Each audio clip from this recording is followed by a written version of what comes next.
सामने सविनय अवज्ञा आंदोलन चलाए जाने के क्या कारण है। ये वाला क्वेश्चन आपके सामने लेके आया हूं, पेपर में कई बार ये क्वेश्चन पूछा जाता है, तो इसको अपन आसानी से सरल तरीके से किस तरीके से पेपर में लिख सकते हैं उस सरल तरीके को आपको समझाने का प्रयास करते हैं। क्वेश्चन का नाम है सविनय अवज्ञा आंदोलन चलाए जाने के कारण। तो कारण कैसे लिखते हैं? पहला बिंदु है इसका साइमन कमीशन, पहला बिंदु है इसका साइमन कमीशन। दूसरा बिंदु है पूर्ण स्वराज की मांग। तीसरा बिंदु है गांधी जी की 11 सूत्री मांग। और चौथा है आर्थिक मंदी। अब इसको अपन विस्तार से विवरण से समझते हैं। इसको ये समझते हैं। पहला बिंदु है इसका साइमन कमीशन। साइमन कमीशन का भारत के लोगों ने पूर्ण रूप से विरोध कर दिया था। क्यों किया था? क्योंकि साइमन कमीशन के जो अध्यक्ष थे सर जॉन साइमन थे। साइमन कमीशन के टोटल 7 सदस्य थे। साइमन कमीशन में कोई भी भारतीय नागरिक शामिल नहीं था।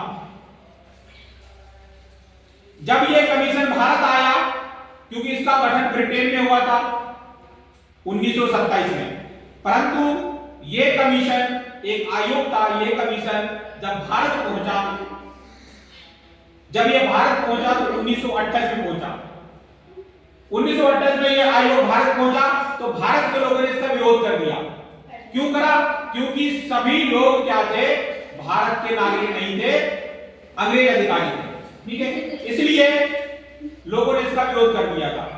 तो साइमन कमीशन का विरोध करने के कारण, साइमन कमीशन का बहिष्कार करने के कारण सविनय अवज्ञा आंदोलन चलाया गया।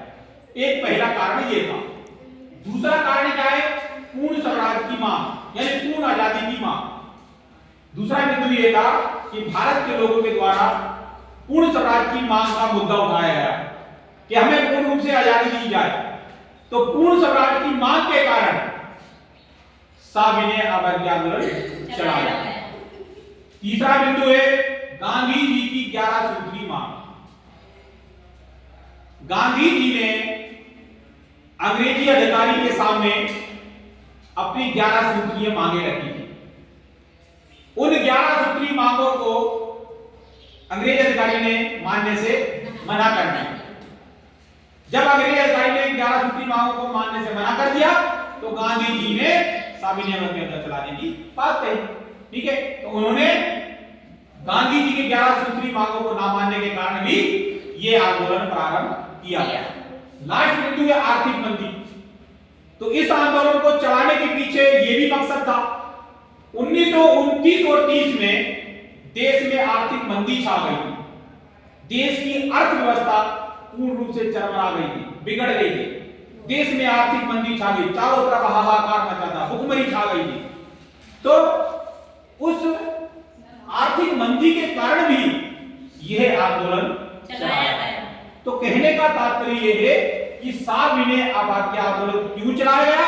उसके मुख्य कारण है साइमन कमीशन का विरोध, पूर्ण स्वराज की मांग और गांधी जी की 11 सूत्रीय मांग और अंतिम था आर्थिक मंदी।